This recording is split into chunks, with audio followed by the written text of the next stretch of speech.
Партијата не ги организираше протестите на за заедничка Македонија, сведочеа денеска поранишните пратеници на ВМРО ДПМН.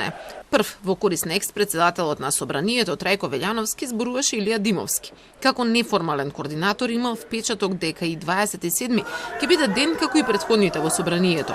Кога започнала тензијата во салата, тој со останатите поискусни сопартици ги смирувал страстите. По завршувањето на денот мислам дека контактирав со Велјановски, но не ми кажал дека имал сознание за ситуацијата.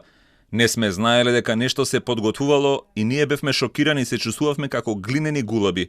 Со Спиро Ристовски и Милеја Јанакиевски немав никаква комуникација тој ден. Според обвинението, Велјановски, Ристовски и Јанакиевски учествувале во организацијата на настаните на 27.2017 преку организирање на општинските комитети кои учествувале во протестите на иницијативата за заедничка Македонија. Екс-пратеникот Зоран Илиевски рече дека партијата само ги поддржувала, исто како што СДСМ ја поддржувала шарената револуција, но не ги организирала. Немаше одлука на извршниот комитет за настаните поврзани со за заедничка Македонија.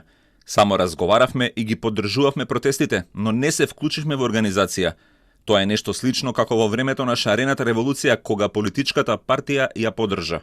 После ваквите сведочења одбраната смета дека обвинението за терористичко загрозување на уставниот поредок не е оправдано.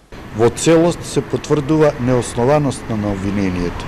И како што прочитав еден статус деновиве од еден ваш колега новинар, дека имаме обвинение за деловничко постапување и примена на деловник со квалификација на тероризам. Пробуваат. А дали ќе успеат да докажат? Според моје лично мислење, она што е недокажливо, ќе видиме кога судот ќе објави пресудата. За организација на 27 април освен Велјановски, Јанакиевски и Ристовски е обвинет и екс-шефот на УБК Владимир Атанасовски. На обвинителна клупа не седна Никола Груевски и Никола Бошковски отисе во бегство. Претходно, за истиот настан, судот осуди со затворски казни 16 мина.